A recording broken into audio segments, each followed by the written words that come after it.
meie Hiiumaa noortele. Praegu on siis vaatamas seda Kristjan, Elerin ja Markus. Nii et kolmekesi pluss Maarja ka muidugi. Maarja vaatab laivis ja mul on hea meel, et meie oleme praegu, kes me oleme ja kindlasti varsti veel ühineb meiega sõpru. Nii et kui teil on mingeid küsimusi jooksvalt, siis te võite julgelt kirjutada sinna kommentaaridesse. Ma proovin teile vastata ja ma proovin vastata teile tegelikult Maarja konto alt. Nii et kui te näete, et Maarja kirjutas, siis see olin tegelikult mina, nii et Kristjan, mina tervitasin sind. Ja sellepärast Maarja ei ütle, kuidas ta läheb, et ta telefon on minu käes. Võt. Ja, nii et jooksvalt võite kirjutada küsimusi, muid asju, oleme kaasas. Ma proovin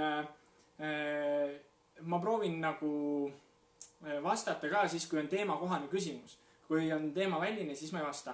Kas Grete ja Moona teab, siis nemad teavad ka, et see on teemakohane küsimus. Ja teavad Jaanused ja teised käimerahvas peaks teadma. Nii et eks näeme, mis saama hakkab. Aga kirjutage sinna mõne märksõnaga, et kuidas teil on läinud üldse. Mis te olete teinud, kuidas teie see karantiini aeg on möödunud, nüüd on vist juba 3 nädalat, mis on olnud karantiinis. Nii et andke mulle teada, kuidas teil on läinud. Kui sa vaatad seda hiljem järgi, siis sa võid ka kommenteerida, kuidas sul läinud on. Sa võid kirjutada, kus sa seda vaatad, kui sa ei ole Hiiumaal või kui sa ei ole Kärdlas, sa võid panna, kus sa vaatad. Ja praegu ka ma tean, et Markus äkki on kaitseväes. Kui sa oled Markus kaitseväes, siis pane see koht, kus sa praegu oled, kas sa oled, ma ei teagi, Tapal või Paldiskis või kuskil. Vot. Ja natukene lihtsalt ma pean ütlema ka, et ma kohe alati võib-olla ei märka, mis te kirjutate, sellepärast, et mina olen natukene eespool kui teie. Või nii-öelda see jõuab väikse delay'ga, väikse viivitusega jõuab teeni. Nii. Aga nii nagu noortekatel ikka, teeme natuke muusikat, helistame ja siis ma jagan. Nii palju võin ka veel öelda kohe alguseks ära, et ilmselgelt on see noortekas ikka kõvasti lühem. Sellepärast juba, et me ei söö snäkki. Kui juures sa võid snäkki minna kähku jooksma endale, võta endale snäkk ja söö, kui sul kodus on. Ja samuti me ka ei saa seekord mängida lauamänge. Kui sul väga suur soov on, siis kuskil läbi neti sa võid kutsuda, et mängime mingit nii-öelda mängu, arvutimängu läbi neti, kui see ei ole raske muidugi. Ja tore on näha, et Paldiskis on tõesti Markus, Kristjan on Kärdlas, see on ka tore. Ja Elerin kirjutab, et väga igavalt on läinud kus juures. Nüüd teieni jõuab see ka natuke hiljem, aga ärge siis pahandage. Ja Kristjan on 11 päeva järjest diski mänginud ja on väga hästi läinud, see on ka hea, see on tõesti hea. Vot. Teist kui sa, kes teaks mu südant nagu sa. Kogu loodu sind ülistab, kus kiitust toome su au kuulutame. Ei ole teist kui sa, kes teaks mu südant nagu sa. Kogu loodu sind ülistab, kus kiitust toome su au kuulutame. Sinu juurde joosta saame, kartmata oma rõõmuga me kohta saati. Kätustame taeva poole, sind usaldame. Iga kord kui ülistame, sind näeme. Sind näeme. Sind näeme. Sind näeme. Ei ole teist kui sa. kui sa ei ole teist kui sa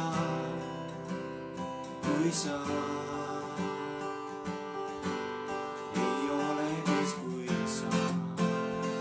sa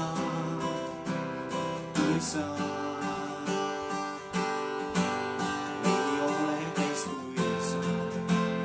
kui sa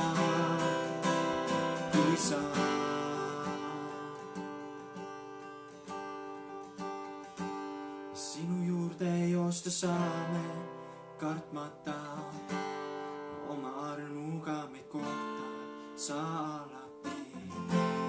Käed tõstame taeva poole, sind usaldame. Iga kord kui ülistame, sind näeme. Sind näeme. Sind näeme. Sind näeme.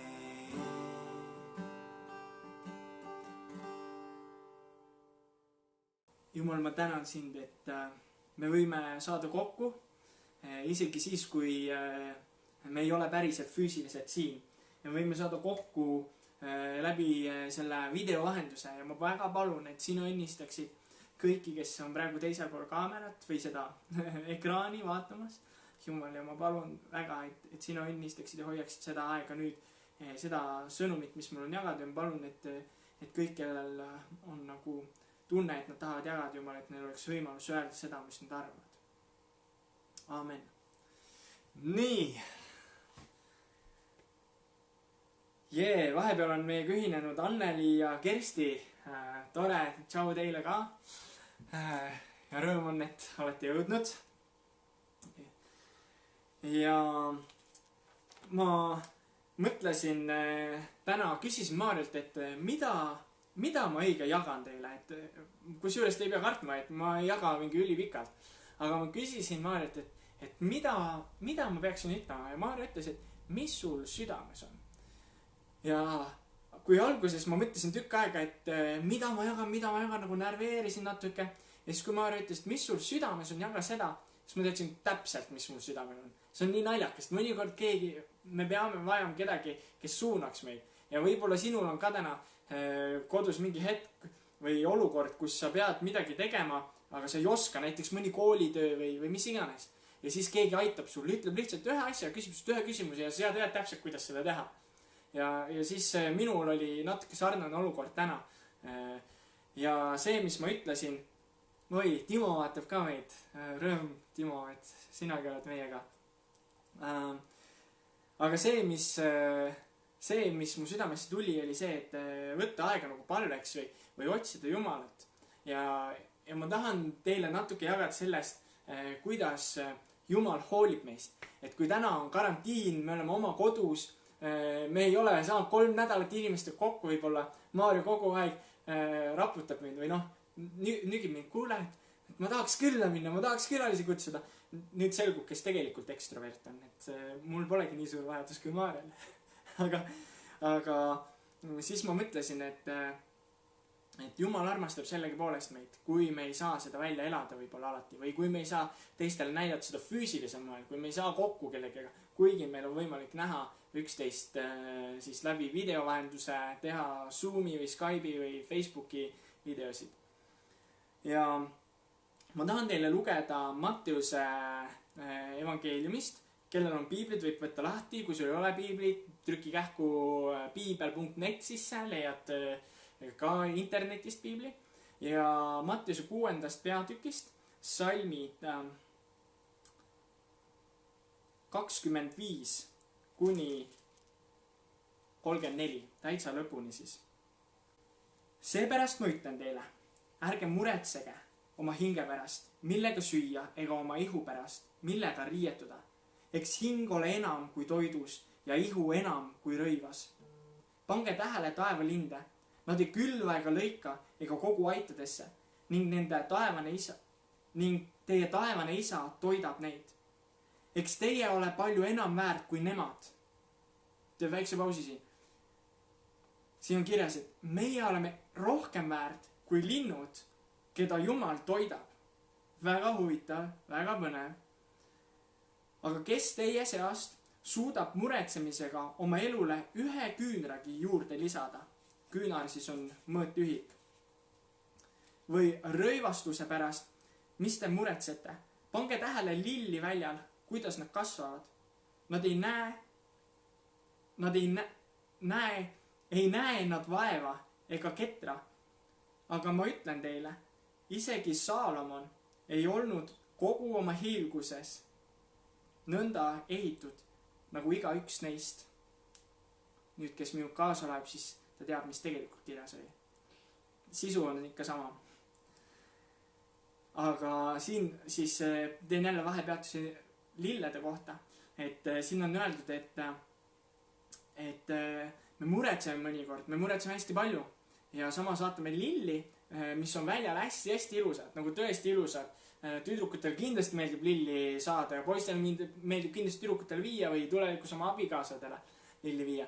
Siis siin on jälle öeldud, et kuulge, et te näete rohkem vaeva kui need lilled, aga need lilled nagu ei tee midagi, et olla ilusad. Seega teie ei pea tegema midagi, et olla ilusad. Vähemalt nii ma arvan. Kui aga Jumal nõnda rüütab välja rohtu, mis täna ja homme visatakse ahju, eks siis veelgi enam teid, te nõdrausulised. Ärge siis hakake muretsema, öeldes, mis me sööme või mis me joome või millega me riietume, sest kõike seda taotlevad paganad. Teie taevane isa teab ju, et te seda kõike vajate. Aga otsige esmalt Jumala riiki ja tema õigust, siis seda kõike antakse teile pealegi. Ärge siis hakake muretsema homse pärast, sest küll homne päev muretseb ise enese eest. Igale päevale piisab oma vaevast. See oli pikalt nagu minu üks lemmikkirjakohtadest. Ja nüüd, kui ma olen rohkem piiblit lugenud, siis mul enam pole lemmikkirjakohta. Aga see on üks koht, mis mind endiselt tegelikult kõnetab. Et ma ei pea muretsema, mis toob homne päev.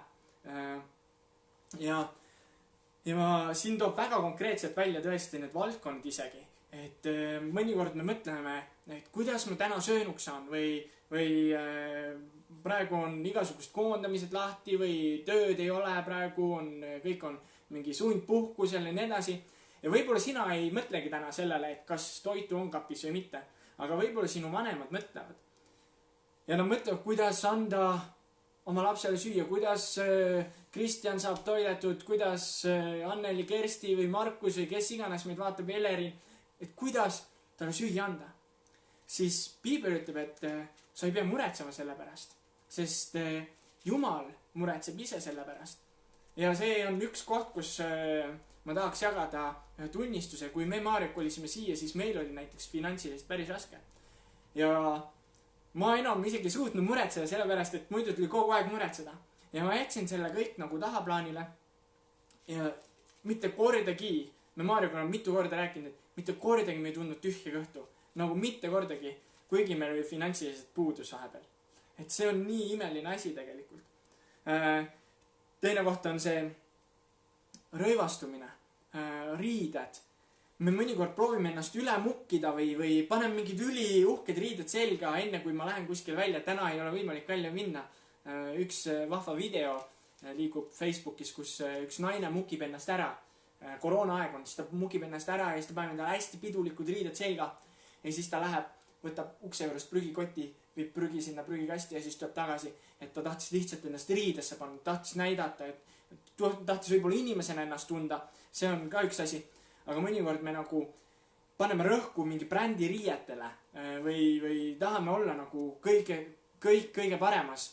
Aga Piibel ütleb jälle, et ära muretse selle pärast. Või nüüd samamoodi enda siis Maarja näite põhjal, et Maarjal te teate, kõht kasvab. Ja vaikselt nagu mõtle, et pole riideid, et mida selga panna. Ja me üstsime talle üksikud riided, 2-3 riiet. Ja rohkem mõtlesin, et saab hakkama, kannab minu riideid või nii. Ta pole pidanud üks kord värvis üleval tuba, siis ta kandis minu bluusi.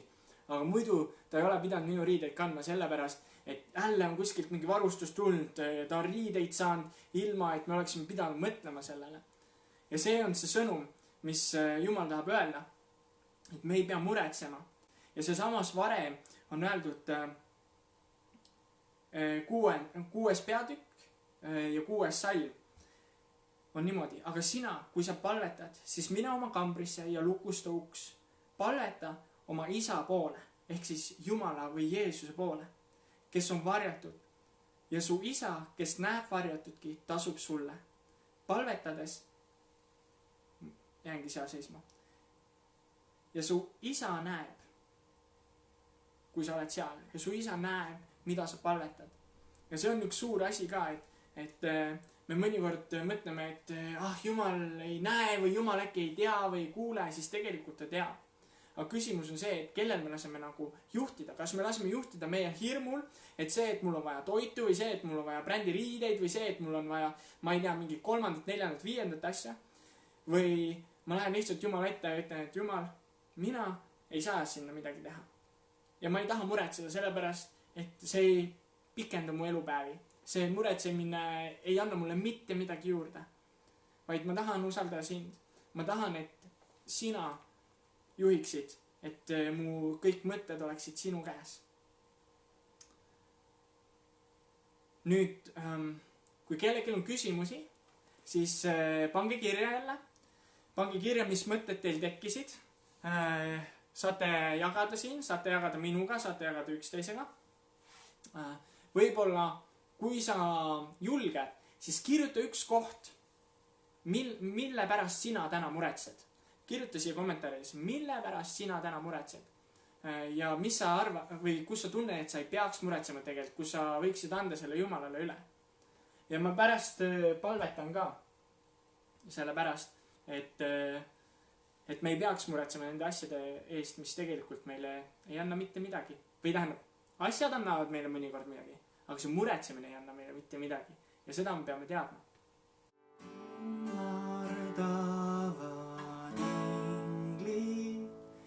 Sinu trooni ees, kroonid jätame sinu poja palge ees ja jaulame.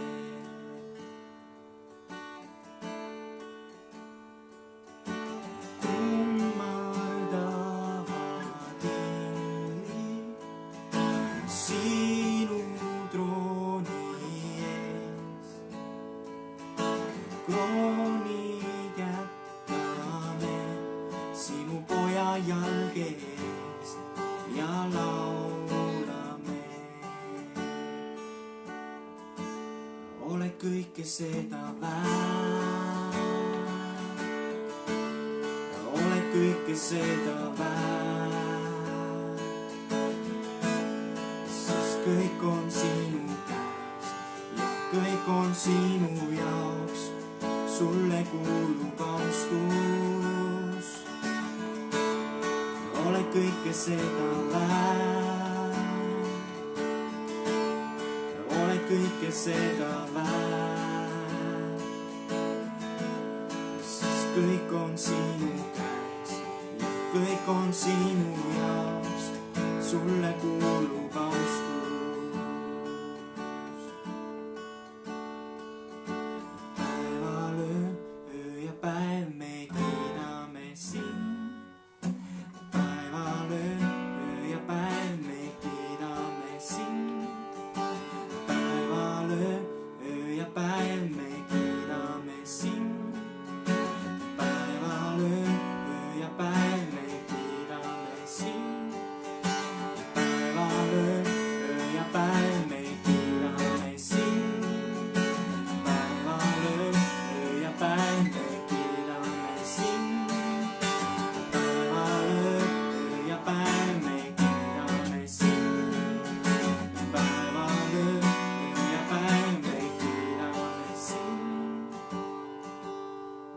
Kõike seda väärt, oled kõike seda väärt, sest kõik on sinu jaoks ja kõik on sinu jaoks, sulle kuulub austus. Oled kõike seda väärt, kõike seda väärt, sest kõik on sinu käest ja kõik on sinu jaoks, sulle kuulub austus. Meie noortekas on nüüd kohe lõppemas ja kuna ei ole praegu keegi veel kirjutanud, mis on tema hingel või mis on see koht, kus ta tunneb, et see muretsemine võtab võimust, siis ma lihtsalt palvetan. Ma palvetan kindlasti meie kooli pärast. Praegu vist Kristjan võrkpallitrennis ei käi, et selle eest palvetama ei pea. Võib-olla käib ka, võib palvetada kõiki trennide pärast. Ja ma lihtsalt palvetan ja kui veel midagi tekib üles, siis kirjutage. Jumal, ma tänan sind, et me võime panna oma lootuse sinu peale, et me ei peaks muretsema. Et nii nagu Piiblis on kirjas, me ei peaks muretsema, millega ennast riietuda ja millega ennast toita, vaid me võime loota sinu peale. Ja see, kuidas me võime loota sinu peale ja otsida sind, on see, et me räägime sinuga. Me räägime sinuga igal hetkel, Jumal, kui me tahame, sest sina ei ole kaugel, vaid sina oled siin samas. Sina oled igal pool, sina oled täna siin, sina oled iga üksik kodus, kes praegu vaatab. Ja ma väga palun, et sa võtaksid ära ka muremõtted, mis võib-olla koroona on toonud või mingid uudised ja muud asjad. Jumal, ma palun sinu kätte kõik pereliikmed, kes meil on, õnnista neid ja hoia neid ja õnnista ka meie kooliõpinguid ja töid ja kogudust ja noortekat. Jumal, õnnista ka trenne, mis võib-olla on pausil, võib-olla mingil määral toimuvad. Õnnista neid ja hoia neid asju ja tõesti hoia meid, hoia igat noort. Ma väga palun. Aamen.